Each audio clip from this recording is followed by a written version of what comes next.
welcome into the casual gaming conversation, and more importantly, welcome into the Co-op 64 Awards. We have an absolutely amazing episode planned for you today. We're going to be going through the highlights of 2024. Best moment, best character, best score. This is episode 1 of 2. We're breaking this award show up into 2 episodes. We're going to go through the fan-voted results as well as our own personal picks for these particular categories. But before we get into that, Nick, how are we doing?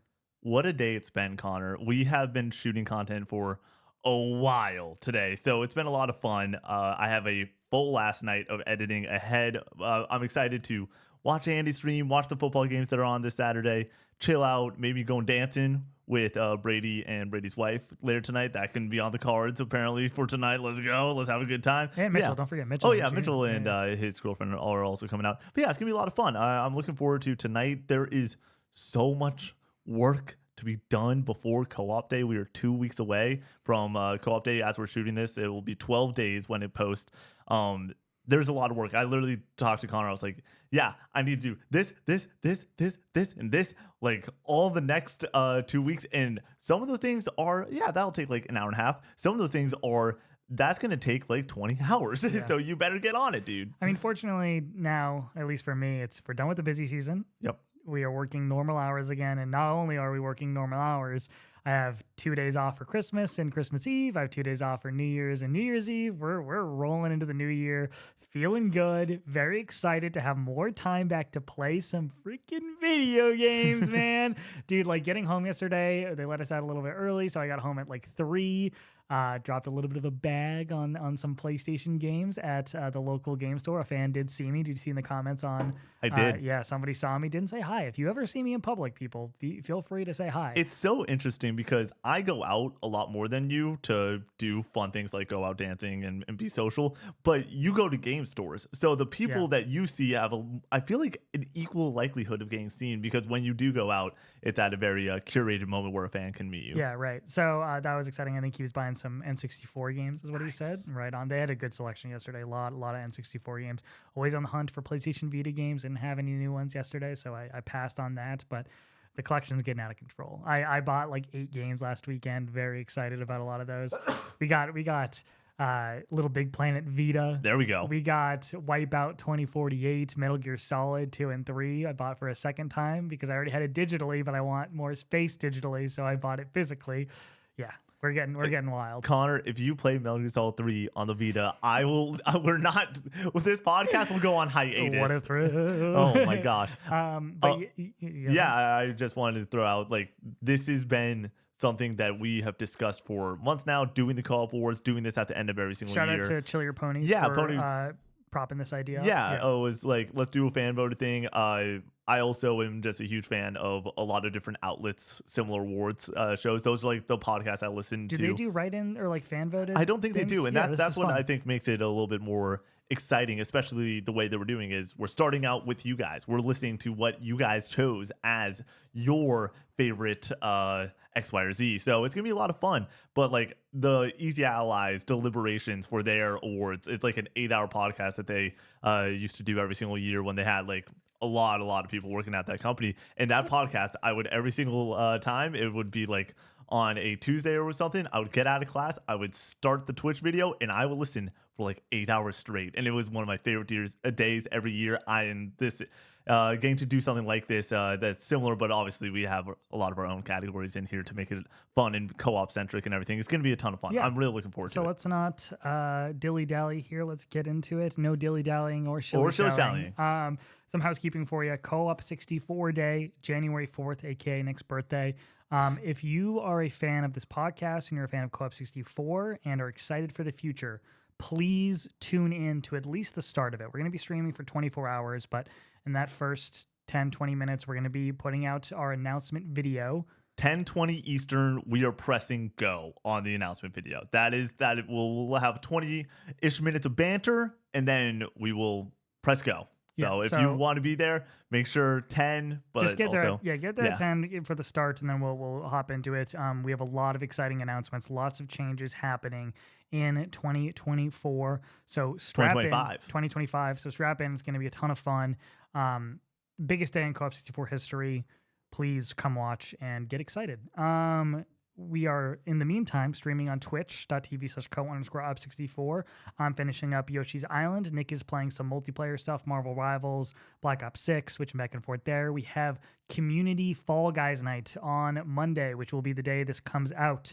So if you would like to play Fall Guys with us in the community, please pop over to Twitch and we'll have the code up there and you can come play and have some fun with us playing Fall Guys. Fall Guys, free to play. So if you got a system, it still runs on PS4 and everything, or the previous gen, hop in. It's going to be a lot of fun. I want to shout out No Stream Christmas or Christmas Eve. We are taking those days off to be with family. We have our family flying up to visit and spend time with us here in Cincinnati. So we're looking forward to that. They came all this way. We're going to give them the time and spend some time relaxing and getting ready for Co-op 64 Day. Keep an eye out for stream information for New Year's and New Year's Eve. We will be streaming both of those days. The timing just might be a little bit different. I think it'll be the same on New Year's Day for me playing Yoshi's Island, but otherwise, New Year's Eve. Yeah, New Year's Eve I will stream. It will not be 7 to 10. It will be earlier in the day. Yeah. So that's exciting for what's going over on Twitch. We have, please leave us nice reviews on Apple podcast services. It gets the show proliferated to more people. And then Linktree in the description for our Discord and merch. Join the Discord. We have over 2,100 community members hanging out, yapping, playing games together, making friends. It's a lot of fun over there, as well as merch. We have t-shirts, hoodies, and mugs if you'd like to support the channel that way. Alrighty. We are going to do hot takes this week. We are not going to do a draft because we have a lot to get into. So, Nick, you want to kick us off with the hot takes? I do. This is a hot take that I have thought of over the past couple weeks now. I am pretty fired up about this one. Like, this is one of those hot takes that I've just been trying to get off my chest for a while. I literally, for the past 2 or 3 nights before I go to bed, I'm just thinking through this take because it's something that really bothers me.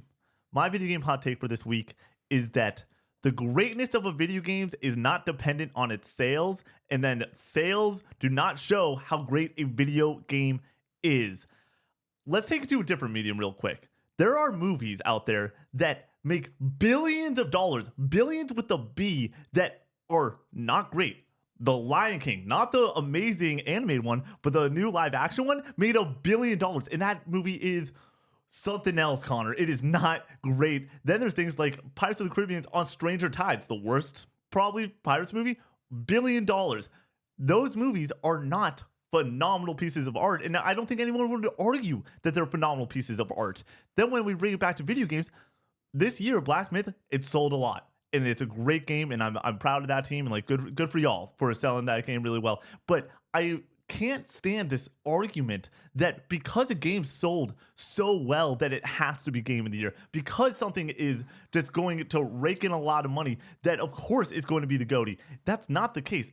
The greatness of a video game does not depend on how much it sells.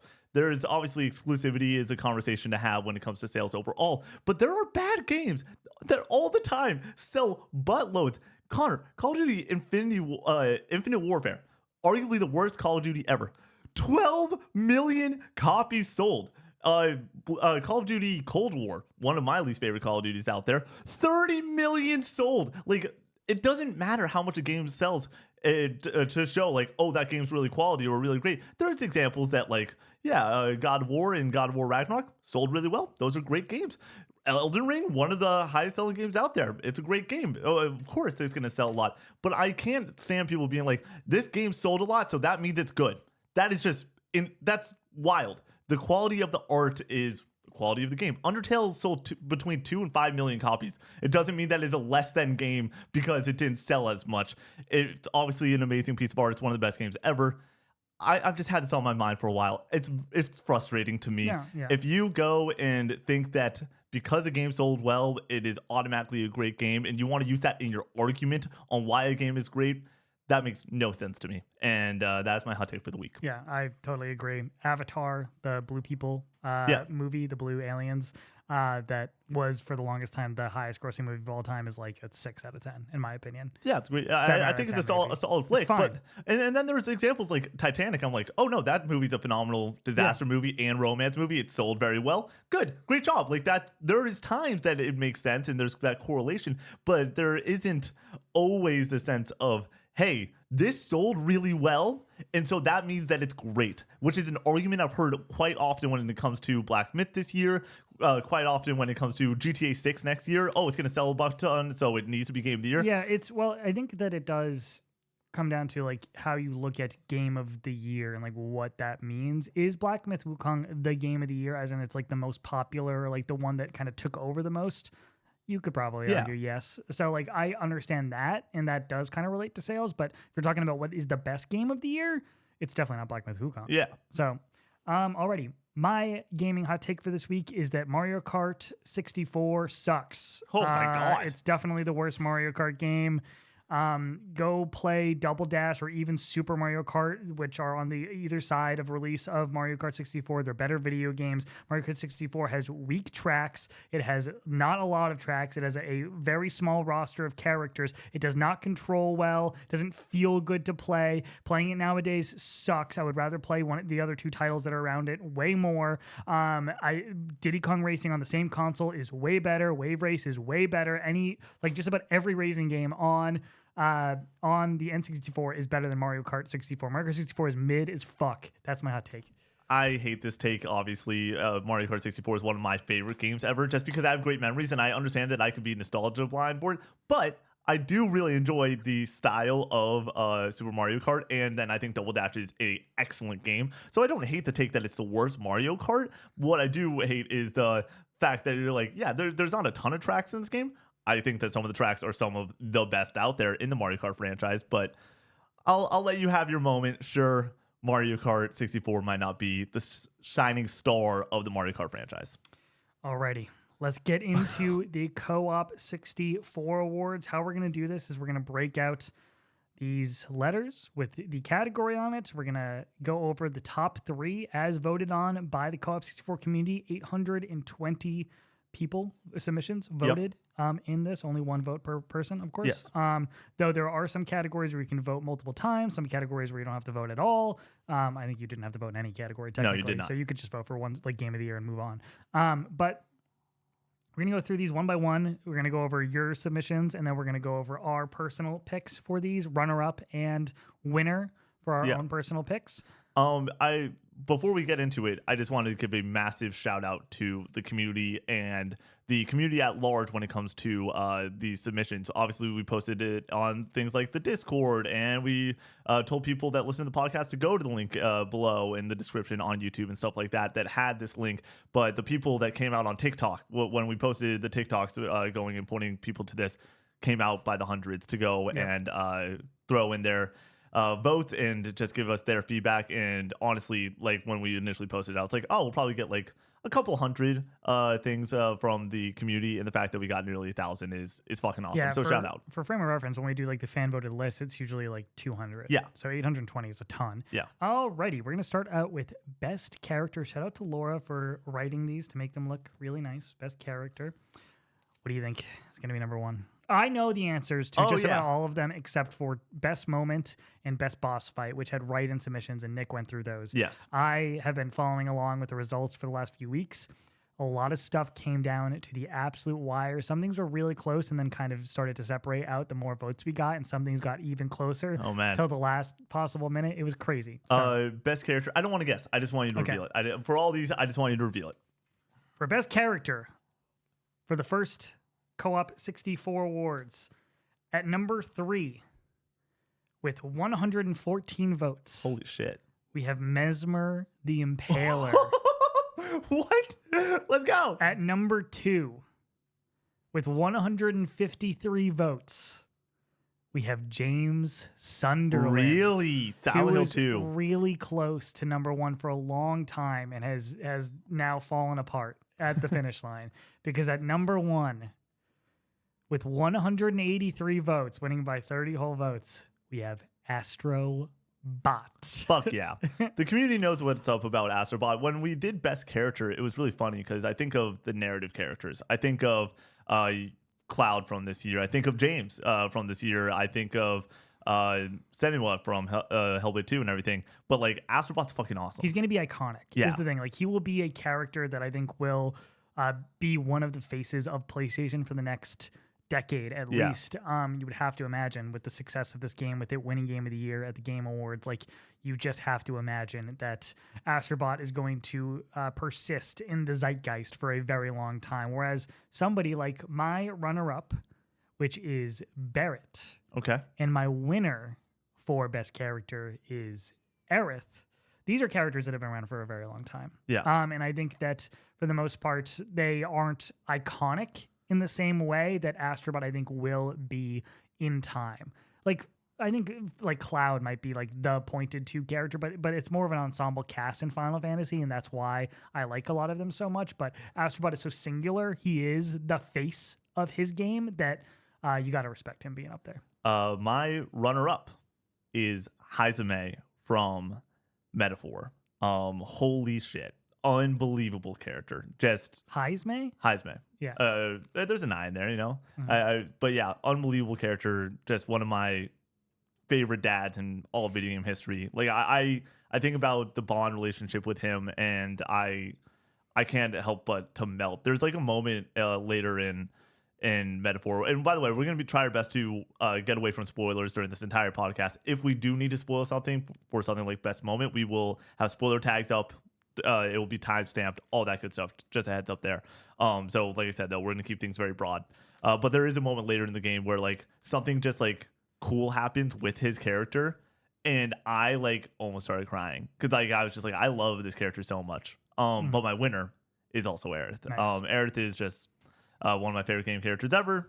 When I talk about Karn, have you heard this latest addition to my lineup and everything? Now, every single time I get asked a question, who's your favorite character in all of gaming? I've always said for the past year, Sephiroth? it is Aerith, Ellie, and Ocelot. Those are the three that I'm just like, yep, 100% easy money.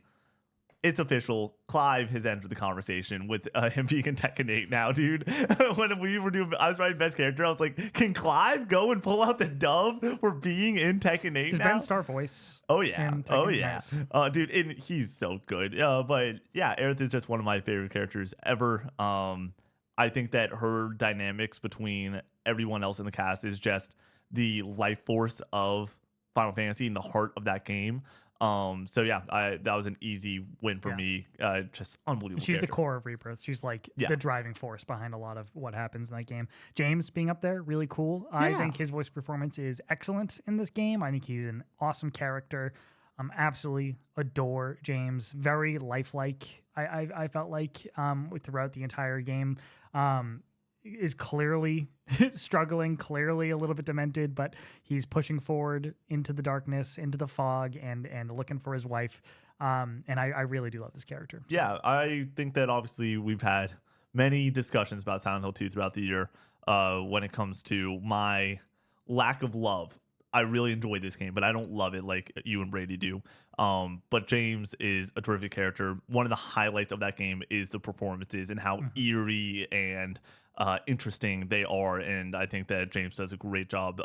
Luke Roberts as James, phenomenal job. Shout out to just like it is so odd because somebody like Senua, phenomenal performance, but part of me wants to give James or Brianna back in the Game Awards and everything that nod because their performances are just so special and they elevate that game to greatness. Whereas let's be real though, I think Melanie's performance takes that game to like from a good game to like a 8.5 for me. So yeah, I do really enjoy that. You ready to hop into the next one? Yep. Oh my gosh. Best narrative. For the co-op awards, the best narrative at third place is Metaphor ReFantazio with 199 votes. Number 2 is Silent Hill 2 with 270 votes. And at number 1, Final Fantasy VII Rebirth, 286 votes. This was another close one for a long time. Silent Hill 2 was hanging in there I mean, and it's overtook still Final close. Fantasy at some point and ended up falling apart at the end there. My winner here is Silent Hill 2 for Okay. best narrative. And my runner-up is Final Fantasy VII Rebirth. Okay. My winner is Rebirth. My runner-up is Rebirth, and my winner is Metaphor. Nice. Metaphor has the best narrative this year. Do you think Metaphor would have gotten up there had more people had played it? Yeah. The Metaphor, I think, in every single award that we're about to discuss, I don't know. Like Connor said, I didn't go through the numbers or anything. Like I went through the numbers when there was like 250 votes or so. So like I have no idea where things are going to line up. But I think that Metaphor this year is the classic example when it comes to Atlas games overall. If you play them, you understand that these games are unbelievably special and just some of the best shit out there. Like, it is some of the best storylines, some of the best characters, just like really, really impressive. But for me, the way that this story handles just big, heavy button issues of politics and religion and friendship and the themes that go throughout it, I think that it has a lot more to juggle, and it nails it and says exactly what it wants to say compared to something like Rebirth that is just, in my opinion, like this phenomenal grand adventure. So when it came to the narratives, I'm like, I really think that the themes for me hit a lot harder in Metaphor, but obviously I love the grand adventure. I love, though, I'm on a trip with friends when it comes to Rebirth, so it's just a little bit different of a narrative discussion, but I do adore both narratives. Yeah, it's a total toss-up for me when it comes to Silent Hill 2 and when it comes to Final Fantasy VII Rebirth. I think 7 Rebirth has its particular moments, whereas I think that Silent Hill 2 is a great narrative all throughout. And the twist in this game is amazing, is so good and so impactful in Silent Hill 2. And of course, it's a long, storied game that has been on the top of many of our lists when it comes to score and when it comes to story. So getting to finally experience that for the first time is something that I'll never forget. This was a game that, like, there's some moments in games where you're playing and you're like, yeah, this is pretty good. Like, I'm enjoying myself. I'm having a good time. I'm excited to play this game when I get off work, when I get home from school back in the day. But there's sometimes games that you're like, oh, I love video games and I am racing home and all I can think about is this game. Every time I wasn't playing Silent Hill 2, all I wanted to do was be playing more Silent Hill 2. And like, I have a free hour, I'm going to play Silent Hill 2. I have 5 hours, it is going to all be taken up and all consumed by Silent Hill 2. And a lot of that comes from the narrative and the characters and the world and the story. I think that the really impressive part of Silent Hill 2's narrative is the fact that the town itself, Silent Hill, is like a main character in this story and has like its own personality and its own eerie vibe. And it's just like, you want to learn more about just the town itself along with the characters. And I think that plays into how much I enjoyed the overarching narrative compared to, I think that Silent Hill 2 has a very solid narrative, but when you add in things like atmosphere, it like, for me, Silent Hill 2 is a solid narrative, interesting. I'm curious about this world and this town and these characters. And then the end, it like sticks the landing, but the ending wasn't enough for me to be like 10 out of 10 now. Like, it's the example, it's like Brady at the Game Awards. He was like, I'm at like an 8.5 or an 8 with the show, and then Naughty Dog comes out and it blows your mind. You're like, that adds a point or two to it. For me, similar. I was at around like an 8, and then it ends at a narrative 9 for me. And then when it comes to Rebirth, similarly to Silent Hill 2, I was blown away by the ending. And then it just has some great character moments throughout. The Barrett backstory, excellent, with his interaction with the other characters and the flashback sequences, so good. Nanaki's backstory, Red 13, like, come on, man. Like, just absolute tears. And getting to replay it on hard mode, I watched every cutscene a second time. I wasn't skipping anything. I was just really letting it wash over me a second time, and it hits just the same. That's the interesting part with the narrative. I feel like it nails the individual story character moments and like you said, just like single chapter, boom. This chapter's narrative is tight. It's awesome.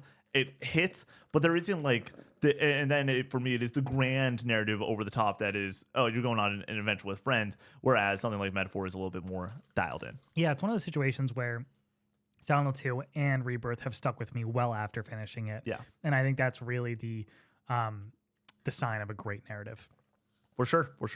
All right, Connor, what we got next? Next up, we have Best Score according to the Co-op 64 community. Oh, come here. For Best Score, with 177 votes, we have Astro Bot. At number 1? At number 3. Oh, geez.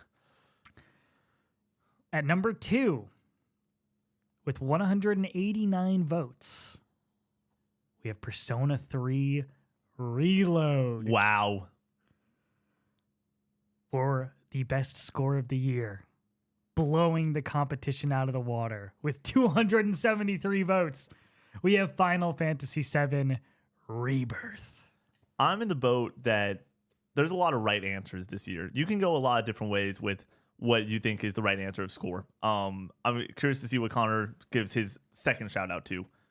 But I think that if you play Rebirth and you understand how many different songs there actually are in that game, 400 plus, and how fucking good they are, it is insane not to go and give that game its flowers. So it's my number one. Rebirth is clearly my number one. Rebirth is also my number one. My number two, once again, I had Tekken 8 written down for a moment. I wanted to potentially give that game a shout out. I had to go with Metaphor, though. The Metaphor music's still fucking good. My number two, from the 10 hours I played, is Persona 3. Persona 3. Yeah, Persona 3's music is so fucking like, good. I don't even care that I didn't beat it. It has excellent music. Yeah, I often find myself listening to Final Fantasy VII's music pretty regularly, just kind of on YouTube and reliving those fights through the music. Persona 3, haven't even beaten it. I'm regularly listening to the songs on Spotify. Also, shout out to Silent Hill 2. Yeah. So good. Silent Hill 2 is amazing. Stellar Blade's amazing. Stellar Blade, yeah. dude. But I had to go and give the nod to Metaphor for that second one. But Persona 3 is really good. Like, my pre-stream music for personal streams are between some DMCA free stuff. But now it's mostly P3 music and Atlas music. It's not DMCA'd, and it's phenomenal. My number 3 song on the year was "It's Going Down," which is the battle theme for P3, and it's so good. It's so good. I remember getting in the car with Matt during Torg, and he comes in and immediately I throw on "It's Going Down" for the Persona 3 soundtrack, and I'm ripping every single lyric, and Matt is just like, Nick, I'm so happy that you live in this world now, that like you enjoy Persona music, and Matt's a nerd when it comes to Persona and such, and so like having that enjoyment through Persona 3 and like just the entire soundtrack's unbelievable. That's one of those games that just I need to get to, and now after being Metaphor, it's like everything's on the table. You know, right. I didn't expect to be in a world where I beat Metaphor this year, but here we are. So, all right, you want to move to the next one? Yeah, it's all you. Best Studio. For Best Studio at the Co-op Awards. And number 3, we have Team Asobi. Number 2, we have Square Enix. And then number 1, we have the correct answer, Atlas. Yeah, what a year. What a year for Atlas. What a year for Sega publishing a lot of these titles like Unicorn Overlord, Metaphor, Persona 3 Reload. Tell me a studio that had a better year. Yeah, it's insane. It is literally insane. Connor, who did you give your flowers to? The same as the fans. Square Enix is the runner-up, and Atlas as the winner. Did you do Square because of Rebirth, and that was the end of the... And Dragon Quest 3 okay. HD2D. That makes sense. I gave my number 2 to Team Asobi. And the main thing with that is how small that team is. The turnaround of 3 years between Astro's Playroom, less than 3 years, right? No, it's about 3 years, 3.5 years from Astro's Playroom to Astro Bot. For a team to be that small and to make a game that good and to be so fucking polished. I think that's something that I sleep on regularly, is how clean of a AAA title Astro Bot is. Whether you are swinging through the diamonds and the sound effects are just perfectly hitting that part of the brain that's just nailing it, or you're ice skating around as Astro Bot. It's just unbelievable.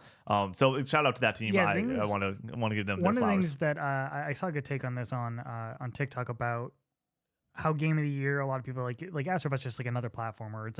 It's just like a Mario clone, and like what is it? How does it move the industry forward? And I think the main thing, and this is what they said, the main thing that Astro Bot proved is that you can make a game in 3 years, not for $400 million, and it can be a tight experience and sell well and get accolades like Game of the Year. And like that changes the landscape of the industry in some tangible way, because we've moved in a direction where games are so bloated and so overly long and cost so much to make and take so long to make that you can have a game like Astro Bot that I think we need more of. I think we need more Uncharted 2s, a 10 to 12 hour experience that they can turn around and do like a little bit of an asset flip, and people aren't going to point and make fun of it like they do with God of War and Horizon and Spider-Man, where they're like, oh, they reuse some aspects. It's like, yeah, duh, they did, where you can get more games out of it like they did with Uncharted 2 to Uncharted 3. The fact that Uncharted 2 came out in 2009 and Uncharted 3 came out in 2011 is insane. We do not get games that turn around that fast anymore, and I think that really comes from games needing to be way too long. And Team Asobi proved in 2024 you do not need to do that to win Game of the Year. You can make a long enough game that can be celebrated, and it costs a reasonable amount of money. It was made by a small team, and it win Game of the Year. So I think Team Asobi definitely deserves his flowers for that. If you want to talk about fast turnarounds, though, shout out to Square and Rebirth. I continuously go back to the fact that that game came out in less than 4 years from remake. Less than 4 years. And when you're talking about a game that took you... Is it 3 years and 11 months? It's 3 years and... It's March. So it's April. Because they pushed April, it. Yeah, it's April 10th, I believe, is when remake came out. They pushed it because of COVID. Yeah. And then, but we're talking about, and then it's also February 29th, so it's basically March.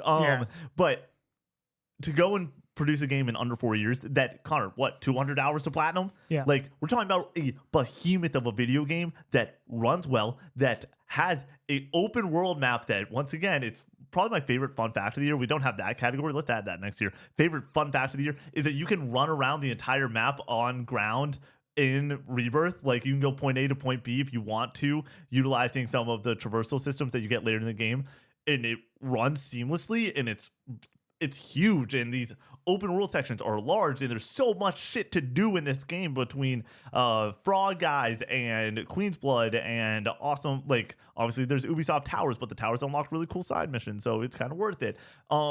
This game's unbelievable. So I really don't dislike seeing Square at number 2, not just for obviously Dragon Quest goes and adds on to the lineup a little bit, but like, that team doing what they did is extremely ambitious, and for them to nail in the way that they did, I'm going to say till the cats come home, I think that 2027 is when we get the remake, and I think that is a ridiculous thing to go and discuss when we have somebody like the team over at Naughty Dog that's going to take 6 years to go and get out their next title, potentially. Maybe it's 2026. Yeah, I think 7 years. Yeah, and compared to something where it's going to be 7 years to get a 3-part 170-hour trilogy from Square, I think that is phenomenal. Shout out to that team.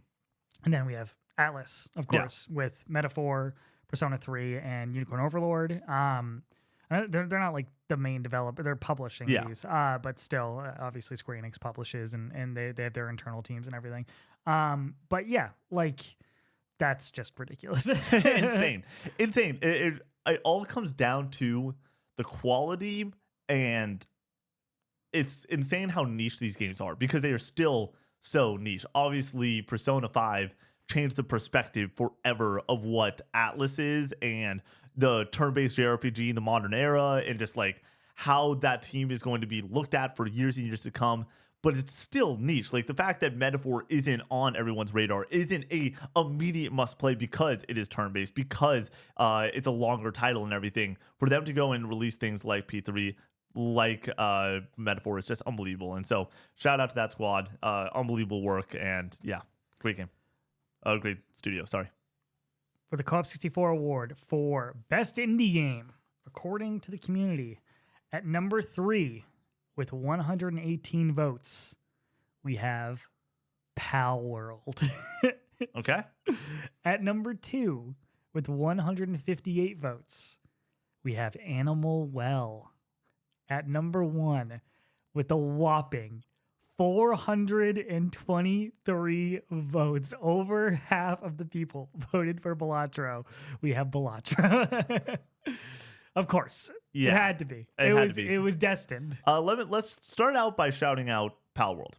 Pokemon with guns and it being as fun as it was and like taking over the world for that moment is fucking awesome. I'm not like, shouting out Pal World. why not? Because I think it's lame, and I think that it's silly to copy Nintendo in that way. Pokemon, it is And not I a don't direct like- copy. and I It's don't a like- crafting game. Sure. I understand there's even some things different. I don't like crafting games. I don't like survival games, so I don't like that. I'm already kind of done with Pokemon, generally speaking, so I'm not really into it for that reason as well. I just don't really care for Power World at all. I know, but not caring for it doesn't mean that I don't think that game took over and deserves flowers for taking over the world for a moment there. For like, I like that.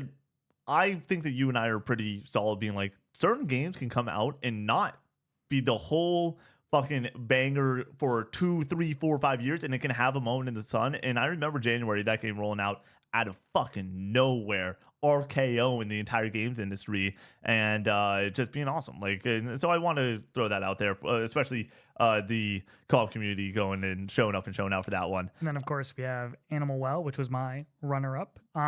You still haven't played this game. I've not. Just such a gorgeous game made by one person. The fun fact for you, the file size for the game is smaller than the image on the store for the game. It's like 60 something MB. Yeah, which is awesome. I love that. It's so cool.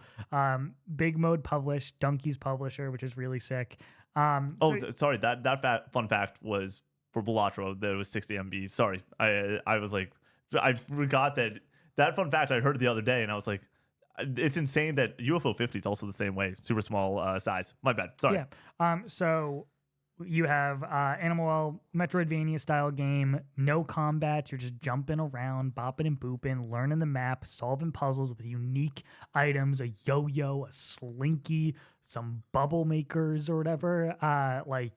Just super unique, super cool. Has a really distinct art style and also a really distinct atmosphere and feel to it. There's something sinister going on in the background, but there's no words and no real story to this game. So it's kind of just like, what exactly is going on here? There's so many secrets to find. If you're somebody who really wants to go for 100%, there's a lot to dig into here. I'm not somebody who goes for 100% in these kind of games, Metroidvania games, generally speaking. I'm just trying to main path it for the most part, do some of the side stuff and enjoy that. And I did. I enjoyed my time with Animal quite a bit. I know Brady's even higher on it than I am, but you didn't play it. My number one indie game is Balatro, and that is the Communities. Community knows what's up. The community knows what's up. Balatron's great. That's my number 2. And what's your number 1? My number 1 is Neva. I knew it. Neva is a game that will stick with me for a very long time. As the year's closing out, I'm finding myself really wanting to play something short right now instead of like hopping into something a little bit longer, especially with just what we're playing next year and stuff like that. I just want to get a good short experience in before, like that's the other thing where I'm like, oh, all my free time, I have all this time on my hands, and then I'm just like between co-op day stuff, and like it's just not gonna be the case even in the holiday season. So I'm actually thinking on going back and playing Grease from this team because I love Neva so fucking much. I honestly might replay Neva because I love it so much. The way that this game utilizes combat is really rock solid. It is great. It's like between the fun dash and the different traversal mechanics as you're going through this world are all rock solid. But that's not why you're playing this game. You're playing it for the music. You're playing it for the art. You're playing it for the message. You're playing it for the doggo. Like, this whole game just puts a smile on my face and also makes me want to cry. This was the first game I had ever taken my phone out and taken a photo of the TV screen and shot it over a friend just to be like, look at fucking video games right now. Look at video games in 2024. And I did that multiple times. I have multiple photos on my phone of just Neva screenshots because I'm like, this game looks insane. Balatro is a great game. Balatro is one of my faves from this year for sure. It's a contender to make my top 10 list for sure. But Neva is one that will stick with me for a very long time. And I would love to shout out that team with that number 1 placement for me. There you go. We didn't really touch on Balatro very much. Yeah, Balatro is the best indie, it won Best Indie at the Game Awards. It's the perfect tickle your brain sort of game that you're just like, this shit's fucking awesome. Yeah. And it's so replayable, so good. The music is excellent. The presentation is excellent. Just it stimulates you in the right way where it's just like you watch the number go burr. You know what I mean? It just keeps going up. And the the noise, the ding, ding, ding, ding, ding. Insane. Oh, so good. So insanely satisfying. Yeah, just something that I think I'll be playing for the rest of my life. So shout out, Absolutely. one person made it as well. Really cool. Yeah, really, really cool. All right. For the co-op, best 7 out of 10. We have at number 3, Do the vote counts. Hellblade 2 with 98 votes. Number 2, Palworld with 120 votes. And Another Crab's Treasure at 201 votes. For 7 out of 10, we looked at Metacritic or general consensus public opinion on whether it is a 7 or Basically, not. it's something that's a little bit more mixed. Yeah. Another Crab's Treasure was the community's number 1. You played a bit of it. Yeah, I played like 6, 7, 8 hours of it. Very fun game. Highly recommend it. I definitely would like to get back to it, but it's one of those situations where this is one of those games that I know that I would like to get back to, but there is no shot I am ever picking this game up again, just due to timing and just not being. It's difficult. Like it's a Souls-like game, so it's hard to just jump right back into the middle of it. The art style in this game, the character voice work, and like the personality that it has is so refreshing in games that are generally so dark, so brooding. Souls games, of course, are very much just like brutal and you're fighting a bunch of freakos and it's scary and horror based at times, like with Bloodborne. So to get a Souls-like game that's so colorful, so vibrant, has great music, of course. And I think that if you like Souls games, it's definitely something that you should check out. Yeah. What was your winners? My best 7 out of 10, no runner up, just one. I only gave one 7 out of 10 this year, is Rise of the Ronin. My best 7 out of 10 runner up was Rise of the Ronin. Combat's great in that game. Like the combat in that game, I still think about how much fun it is to go into a base and clear out a base in that game. When we're talking about the Ubisoft formula of like, okay, it's just a checkbox, open world, go do X, Y, and Z. I think that the core mechanic of like what you're doing in that game the most is fighting. I think the fighting in that game is really fucking fun. Yeah, it's kind of a tale of two halves here, where like a lot of games that are 7 out of 10s, I think they're like all throughout, almost every aspect of it is just good. It's a good game. Rise of the Ronin has excellent top tier combat and then a weak story, and then has a good open world. So it like kind of just centers back and evens out into that 7 out of 10. It's a game that if you like just kind of sitting back, enjoying those little checkboxy aspects of clearing bases, collecting cats, doing side missions, and having excellent combat, you're gonna get a lot out of this game. I recommend Rise of the Ronin. I do. I think it's fun, but you need to know what you're getting into. But I think a lot of people had different expectations for it, and I don't think that's not in reality. Like that it's unfair to have those expectations. I had higher expectations for Rise of the Ronin, and it was a little bit of a letdown. But even with that in mind, I think it's a good game. Yeah. So, and then my number 1 is Hellblade 2. This is a game that I champion as a great game because it is doing something that a lot of studios aren't willing to push when it comes to certain aspects. I think that graphically, this game is a step above everything else. I think it's legitimately, like, we talk about how good Red Dead 2 and The Last of Us looks and how good Forbidden West looks. It is a step up, in my opinion, with Hellblade 2. And then I also want to shout out some of the sequences in that game are just phenomenal, of just like the mocapping and how intense it feels to be playing that game with headphones on. And then you bring up the sound. The sound design in that game is ridiculous. Arguably the best sound design in any game ever. So it obviously does not have a great narrative. I think the combat is rock solid, but like other than that, like it is all right. So yeah. Can't be best 7 out of 10 for me because it's a 5 out of 10. Yeah, and for me it's an 8.5 out of 10. So like, but I asked Connor, I was like, does this qualify for 7 out of 10? Like we did our list and for Hellblade 2, we're like, yeah, it's so mixed when it comes to the discussion on this. So I'm happy to go and shout that one out. Game's mid. Sorry. All right. Best multiplayer according to the Co-op 64 community at number 3. And I think this would be way higher had this had already come out when this had started. Yep. We have, with 77 votes, Marvel Rivals. At number 2, with 192 votes, we have Call of Duty Black Ops 6. At number 1, in a landslide, with 359 votes, we're diving. We have Helldivers 2, baby. Hell yeah. Hell yeah. Talk about Marvel Rivals, Nick. I don't have it as my top 3, but I'm gonna shout it out for the community. Marvel Rivals is fucking great. It's a great video game. It is insane how good on launch this game is. Multiplayer games live and die by certain like nuances and things that can just disappoint an audience real fast. The fact that I can right now boot up my PS5 and get a game in no time flat is excellent. The fact that the roster is so deep and there's so many characters already. It's insane. Like they it feels like they're announcing another one like every other week. Yeah, it feels like. The fact that before launch they were like, we're gonna announce some more characters, and then it was Captain Winter Soldier. We're like, hell yeah, that's a hell of a roster since the beta. That like adding 2 more characters is great, and then they add 5 more characters on top of that. And you're just like, what are we doing, dude? It's wild. It's awesome. And so a great roster of characters, fun maps, fun modes. I'm enjoying it a ton. I've been playing off stream. I've been playing on stream. Getting these games in with the communities. We did a community night where we did some private matches on stream. People wanted it. I was like, fuck it, let's run it, and it was a blast. Just being able to go and laugh. Aren't you getting clowned on? Oh, dude, of course I'm getting clowned on. I'm not great at this game. Most multiplayer games, I'm not great at. I'm not good at it. But I'm enjoying it. Like, and as long as the game is fun, rock and roll, and also the fact that this team is. Obviously, there are cosmetics you can pick up in the store. The fact that this is a free-to-play game, they know what they're doing. It's not a Concord issue. I don't have Concord on my board, by the way. But it's not a Concord issue where it's like, hey, $40 up front, or hey, let's make the gameplay a little bit like not perfect. There were issues in that game. This game, I don't know where the issue is. And if you want to go and say balancing, Super Smash Bros isn't balanced. There's Ultimate, and it's like one of the best games ever, you know? So like balancing is there's going to be issues. They're going to refine it over time. There will be different metas over time. That's just sort of how multiplayers go.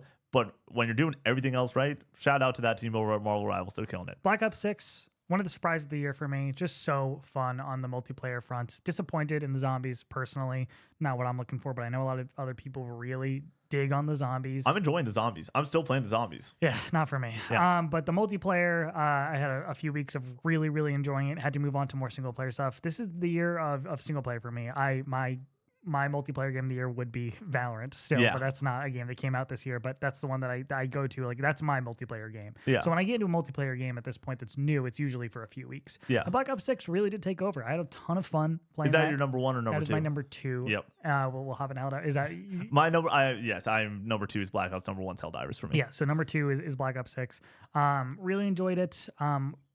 A return to form for the Call of Duty series, of course. Like, it's just been downhill for a very long time. So to have something that feels this good and is this fun, it's great. Yeah, I think that they just killed it, dude. I really do. I think that the campaign of BO6 is just so fucking good.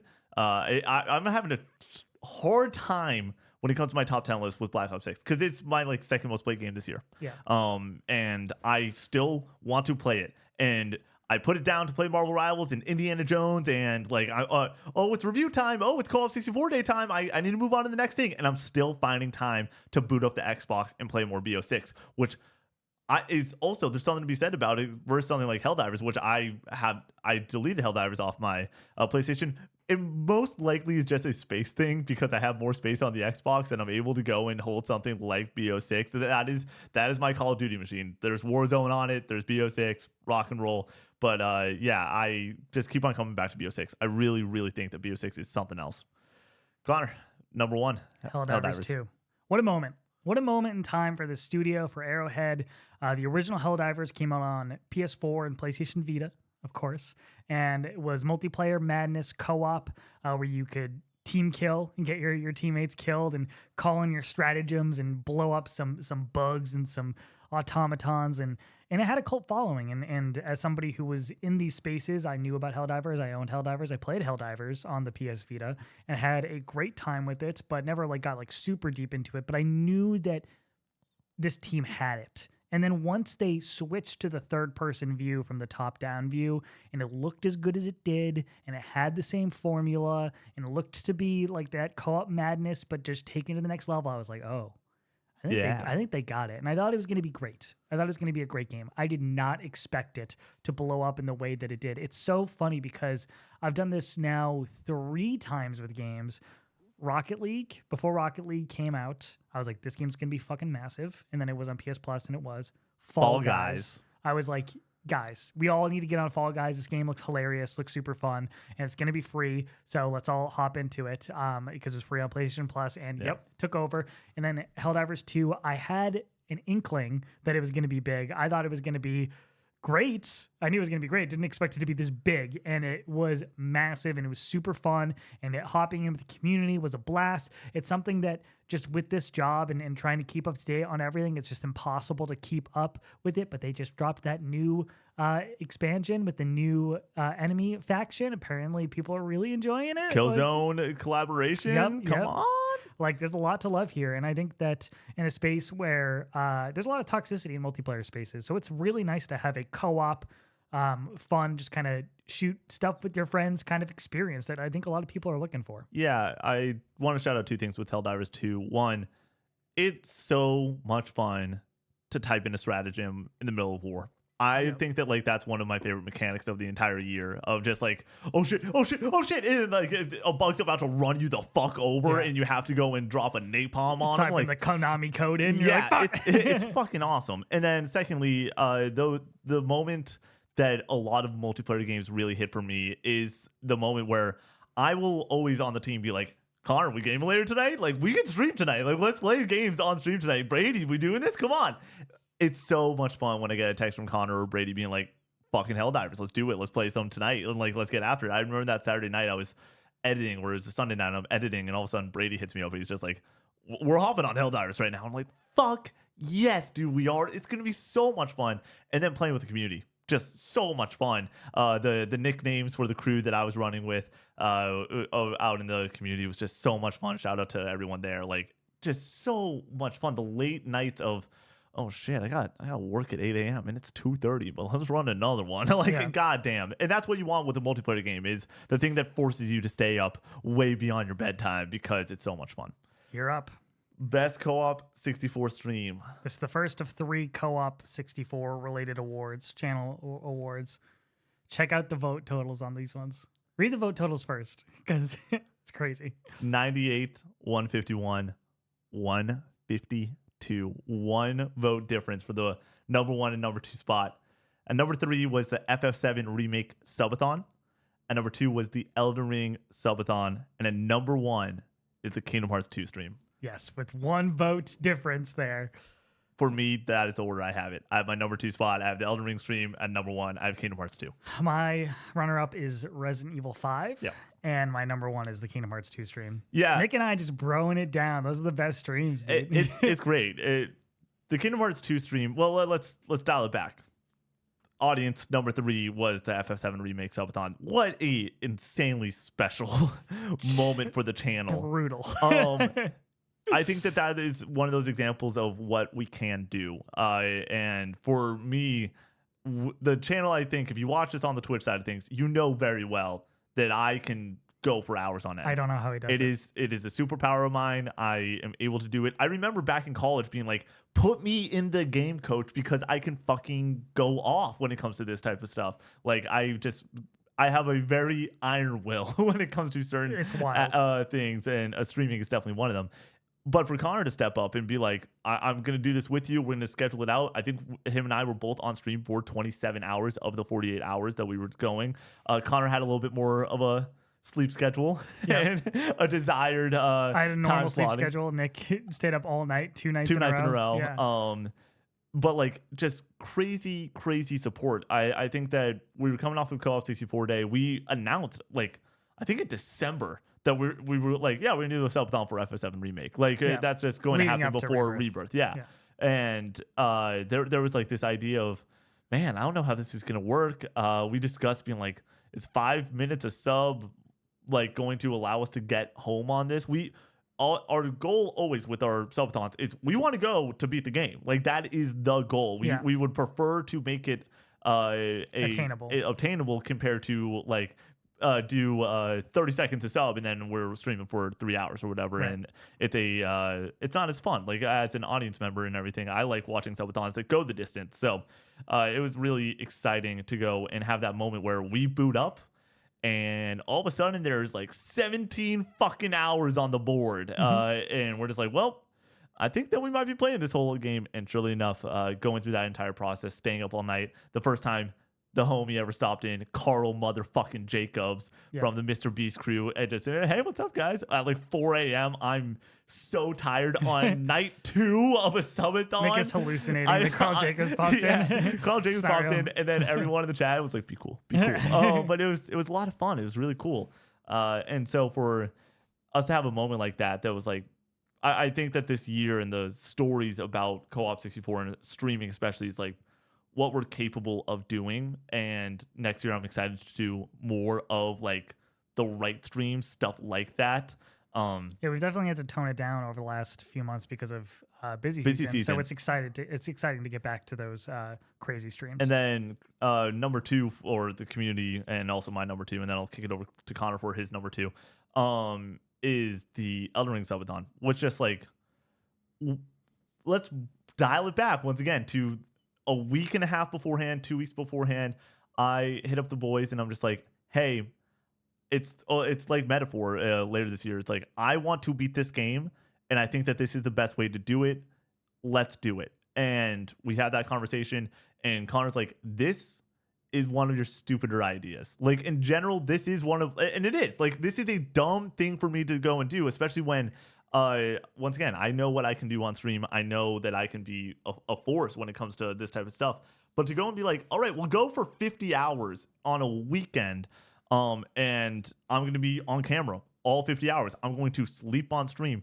The preparation for it, playing Elden Ring for like 25 hours beforehand, the 2 weeks leading into it with the community, just trying to get to a spot that we can charge forward for 50 hours playing this game was nothing short of epic. And then to hop on stream, we've discussed it a couple times on camera, but it's really funny. I get those 21 Pilot tickets the week beforehand, and I thankfully messed up the schedule because I said we're going to start on Saturday. I meant Friday, but it worked out well because then we were just able to start Saturday anyways. For me to go and drive up to Columbus the night before, see the greatest concert I've ever seen, once in a lifetime concert, seeing one of my all-time favorite bands perform in a venue that is super intimate, was unbelievable. And then to just the next morning, wake up, 10 a.m., rock and roll. All right, we're going to go for, or it was 9 a.m. We're going to go for not 24 hours, not 48 hours, but break. For me, the other thing too, I was like, Connor knows this. I love pushing what we do here at this company as much as possible. We did 48 for Rebirth. I was like, we're going to do 50 hours. Like I want that 5-0. So it was an unbelievable stream. Slept on stream. The support of sleeping on stream. Like sleeping on stream, y'all, is something that I don't recommend any person does ever. We might do it again in the future for other subathons and crazy ass streams, but like to just go and be like, I have people looking at me and I'm asleep and it's weird and that couch is not comfortable by any means. It's a lot of fun, but the support was insane. Like, once again, you guys showing up and showing out allows us to do really cool shit. And that was one of those moments. Connor, your number 2 was the Resident Evil 5 5 stream, the cursed stream, the one that we tried to do 3 times before we actually got it to start working. And then when we finally got it to work, we ended up doing it on the Wednesday streams remotely. And we just had a blast. So many funny situations and just having to rely on each other to cover each other's backs and get through these situations was so fun and so funny. So many clippable moments. Yeah. So like you got to give a shout out to RE5. And then real quick before we get to the big dog, the RE5 stream also talked about like proving what we can do as a company. Like those doing the remote streams because you were on content like 4 days. Like this was busy season's about to start up. We need to get these streams done. Let's do them on Wednesdays. And people showed up and showed out, and it was really special. And you're right, the clippable moments are fucking hysterical for that stream. And then the stream we're about to discuss. If you're a fan of us and you're not a fan of the Twitch, go over to the Twitch, co_op64 on Twitch, and check out some of those clipped moments. They are fucking hysterical. The Resident Evil 5 ones, there's like 4 different ones that I go back to all the time just for a quick belly laugh. And then you have the Kingdom Hearts 2 stream. Yeah. Just so legendary. Coming over here every Tuesday and Thursday on top of streaming on Wednesdays for myself. I was on stream 3 days a week, which is rare for me, obviously. Yep. And it was worth every second of it. We had so much fun going through Kingdom Hearts 2, so many magical worlds to explore, so many great characters with Mickey and Ricky. Ricky, dude. The fucking out. mouse, dude. And so many close calls with Mickey saving Nick during the Zaldin fight was the funniest moment of the year for us. And this is why it's my number one stream. Obviously, I think that the Elden Ring stream is a personal like achievement. But when I think about the content we put out this year and like the output of what is legitimately really great content, like we are doing the damn thing. The Kingdom Hearts 2 streams, like week after week, the laughs were so, because of course we talk about the bring out the mouse moment, and it's 20 minutes of just pure fucking madness, and we're dying laughing, and it's great. But the amount of jokes that were just told during that stream were something that I'm so happy to see it win, because I can't believe the audience got what we were trying to do with it, which was, hey, this is going to be fucking off the rails ridiculous, but it's going to be us broing out, which is also something that Connor and I don't get to do too often. It's all obviously very business focused. But for him to go and basically do something that he did all the time last year. Connor was over here 2 times a week, every single and by the way, I have no problem with being around Nick. I just hate driving over here. Yeah, like, it's just it makes it adds so much time on top of the actual streaming. It's 20 minutes of setting up, it's 20 minutes tear down, it's the drive of 20 and 20. Like he's losing like a couple hours of by coming over here. It was worth every second. Like the content was so can't wait to do Birth by Sleep. Good. Eventually. Oh my god. All right. The best video game moment according to the Co-op 64 community. Fascinating. We have the Gold Saucer Dates at number 3 with 19 votes. Silent Hill 2 with 21 votes. Silent Hill 2's ending. Okay, nice. Final Fantasy VII Rebirth finale, 40 votes. So I want to preface this. We got 500 votes for this category. People gave moments for this category. So I had to separate things, and like the vote, there was a lot of like single vote getters compared to something that we have more listed out. So that's why the numbers are a little bit lower. Here's what I'll say for spoilers when it comes to this, because we're going to have to discuss certain aspects. Spoiler alert for Final Fantasy VII Rebirth, Silent Hill 2, for me, Astro Bot. Sure. Do you have anything else? Any other games? For me is just Rebirth. Both of my moments are from Rebirth. So if you do not want stuff spoiled for then, maybe skip this section altogether. Yeah, if you want to, those 3 games are on the table for spoilers. Yep. Astro Bot, Rebirth, and Silent Hill 2. We will start out by going one by one. There will be spoiler tags for each game. So if you're like, man, I really want to listen to them talk about Final Fantasy, but I don't want them to spoil Silent Hill 2 for me, you can skip to the Final Fantasy part, or it will say Final Fantasy 7 Rebirth spoilers. Skip over to that part if you want it, or yeah. Okay, so I'll start with my runner-up then. Yes. For Astro Bot, I have the Uncharted Astro Bot level. I think that this is the best level in the game, maybe. Just such a excellent celebration of the Uncharted series. So joyous and fun, and encapsulates an entire Uncharted game in one level. It has the chase sequence, the stuff falling all around you sequence, stuff exploding, the shooting, the cover shooting, like the puzzles. Like it just has it all. The music is excellent. I started tearing up playing this. I was like, man, what a video game. So Connor was ahead of me because we got codes for this. Connor was able to hop right on it. I had to finish Outlaws. I was still playing that. So Connor got a little bit ahead of me, so I knew that it was okay to text him. But I remember playing that level and straight up crying. Like it's so insane what Team Asobi is able to do with how tight of a platformer it is, and there's certain mechanics in that game that are outside of these specialty levels that are phenomenal. But to just go and be like, Uncharted is probably my favorite game series ever outside of the FF7 universe. And for it to be just such a pure love letter and to something that we haven't gotten a sequel to since Lost Legacy. So it's been we're almost closer to a decade than not at this point since we've had an Uncharted title. Really special, just really fucking delightful. It's like one of the best 6 minutes of my year for sure. Then let's hop into Silent Hill 2. The ending of Silent Hill 2. What a twist. Just what a ending. I knew the twist, unfortunately. I did not. So I knew about what James Sunderland did, and it still was like, damn, what a ballsy thing to do. So for this we're game. just ripping spoilers right now. Yeah. Fucking Christ! Like this is something that if it doesn't stick with you, I don't know. It's messed up. I don't know what will. You know, it is really messed up. But the voice delivery, I think that's the thing that sticks with me. With Luke Roberts' performance there is so good. Is excellent. It is.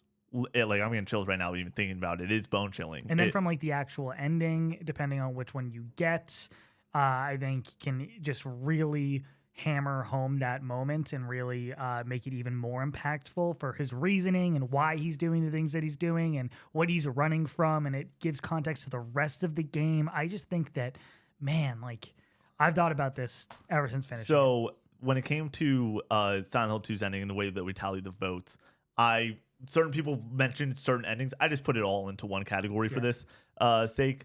And but a lot of people did mention the him drowning in the car and everything. And for I'm me, so shocked that so many people got that ending. I got the in the water ending too. For me, I think that is like the best ending. Like I think that that's the most interesting. It's the most interesting. Yeah, I don't. It's definitely the bad ending. It's not the happy ending by any means, but I think it's the ending that makes the most sense for where that character is mentally and everything throughout the entire game, and makes the most sense to me at least. But yeah, I think that's just awesome.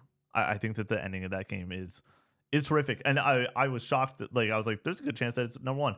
I want to shout out. So now we're entering Rebirth spoilers. Yeah, so let's go with Gold Saucer first. Yeah, let's go with Gold Saucer, and then we can give our I had Aerith.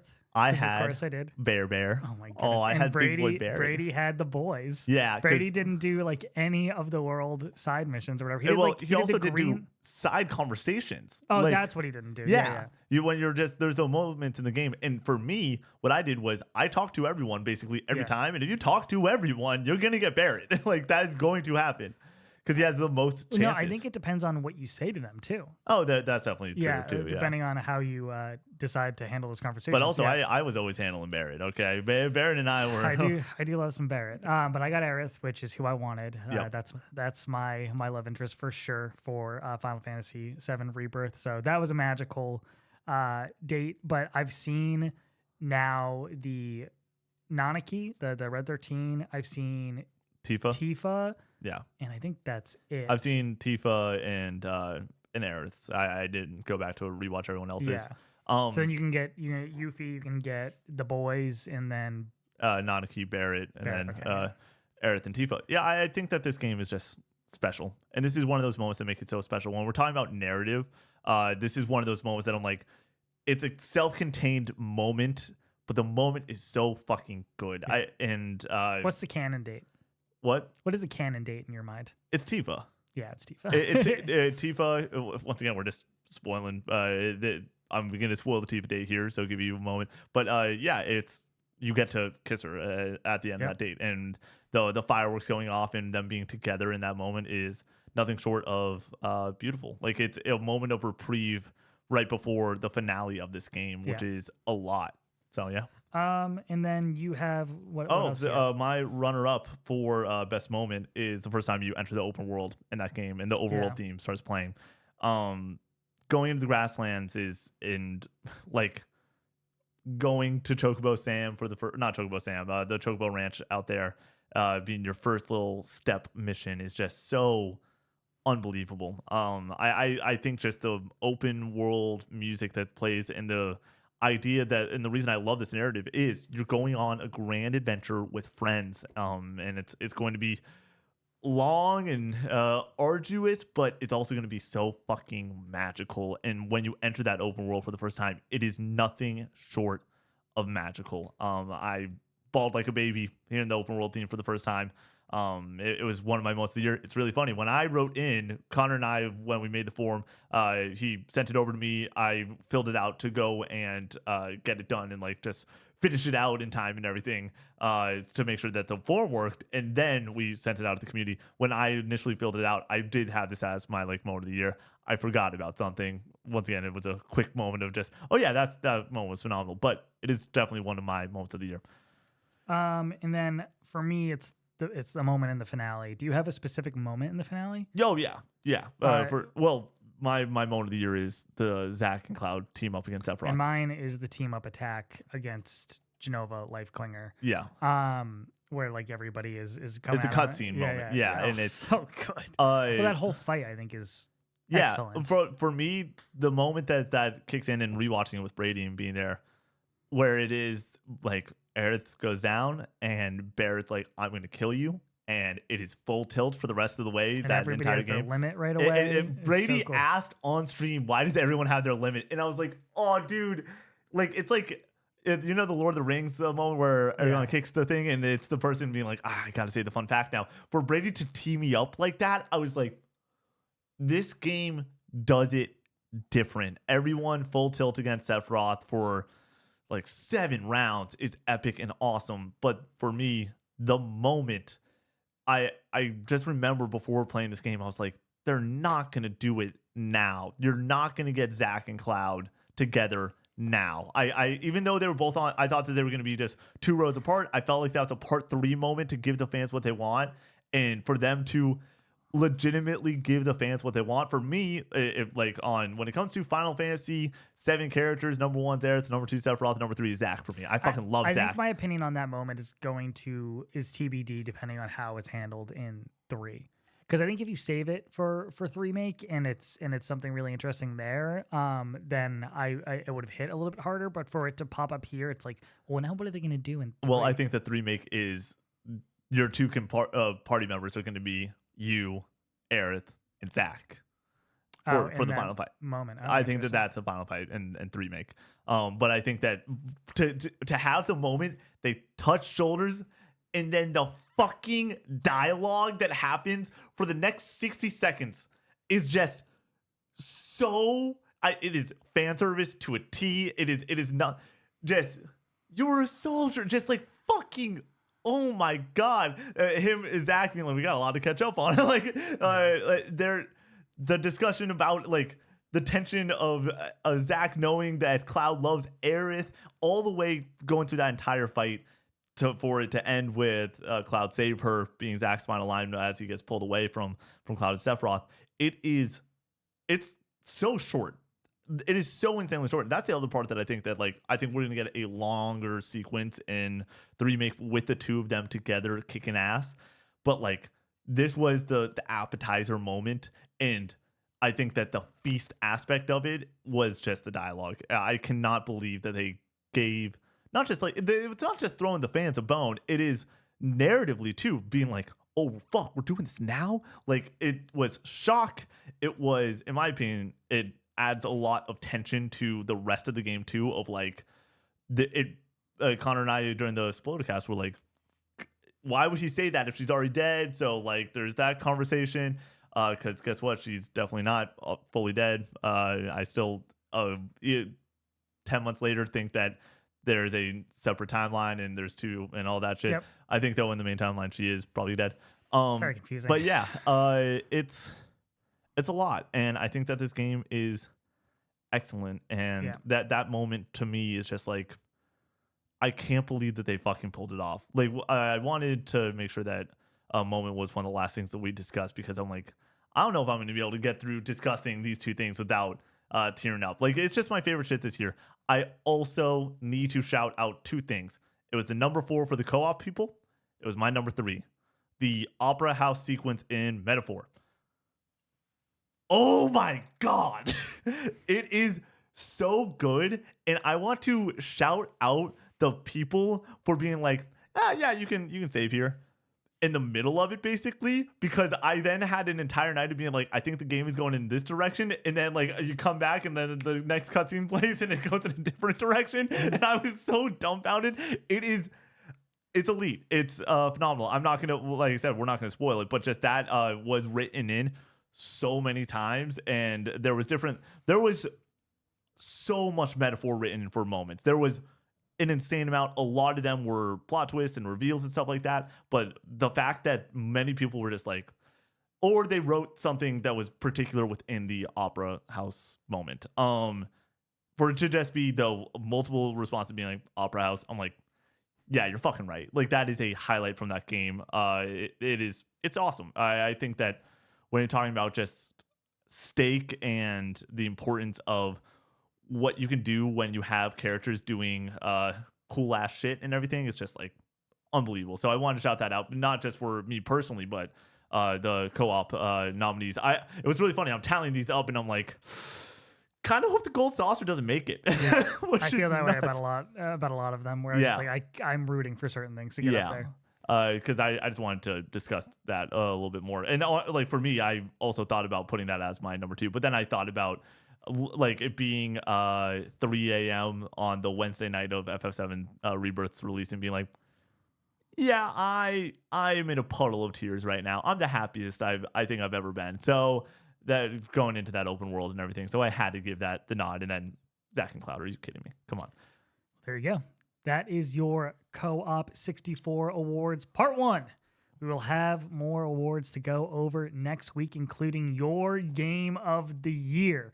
And then we'll have our own Game of the Year podcast the next week. So a lot of fun shenanigans left for the rest of the year and then into 2025. Remember, Co-op 64 Day, January 4th. It's going to be a blast. Please be there for the start of it if you can, and then come hang out with us for throughout those 24 hours as much as you'd like. Obviously, links in the bio for all of our socials and our merch and Discord page, Discord server. If you'd like to join up in that, pop over to the Twitch. Really appreciate you guys hanging out, and thank you to everybody who voted in the Co-op 64 Awards. We appreciate you. See you on the next one. Peace out.